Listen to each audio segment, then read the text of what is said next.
topographique, c'est simple. Ma station totale doit être installée déjà sur un point à niveau avec une visée arrière de fait. Donc ça, c'est tout fait. La nivelle électronique, elle est réglée. Tout est au niveau.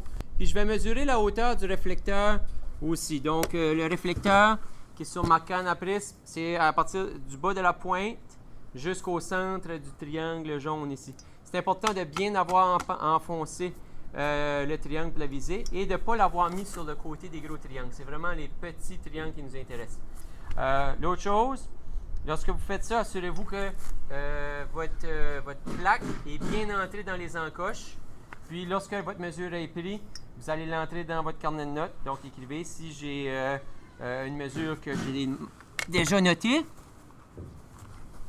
que je vais prendre, je vais entrer dans ma station totale. Donc je fais un relevé topographique. Ici, dans le fond, c'est le point 2002. Le code, c'est un building, BLDG. Donc je vais utiliser la liste de code qui va être fournie. Puis avec cette liste de codes-là, je vais avoir besoin de l'utiliser à maintes reprises. Donc, ça va être important d'apprendre les codes les plus importants.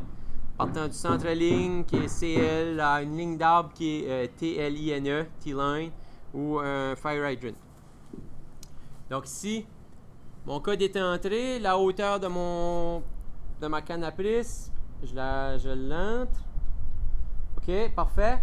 Puis, je vais viser au centre de mon prisme. Tout de suite, je suis directement à la bonne place. Puis je pèse sur la petite station totale dans le coin en bas de l'écran avec un crochet pour accepter la lecture. Ça fait un son. Ça me change au prochain numéro qui est 2003. Si je veux continuer, je tourne avec mon coéquipier. On va aller sur le deuxième point. On s'assure d'être vraiment à niveau avec la canne à prisme. Notre station totale toujours sur le point. Puis on poursuit à prendre des points. C'est important lorsqu'on fait un relevé topographique de toujours fermer sur un point connu. Donc avant la fin, ou je vous suggère à chaque demi-heure ou heure de travail, allez vérifier votre point de départ, votre backside. Allez faire un stake-out sur votre backside, vérifier si vous êtes encore aligné correctement. Ça peut arriver que l'appareil se déplace avec le temps. Vous allez voir, vous allez en juger par vous autres mêmes. Mais c'est ça qui va vous dire si votre projet est bien effectué ou si vous devez recommencer certaines implantations ou certains relevés topographiques. Donc, de faire un stake-out. En même temps, lorsque vous effectuez un relevé topographique, vous pouvez utiliser la fonction sans réflecteur. Donc, toujours dans le menu Survey Topo, il y a le bouton en haut qui s'appelle EDM. Dans le bouton EDM, il y a un petit menu déroulant qui va apparaître, un sous-menu. Puis dans ce menu-là, vous allez pouvoir choisir soit la fonction prisme ou non prisme, donc prism ou non prism. Choisissez non prisme.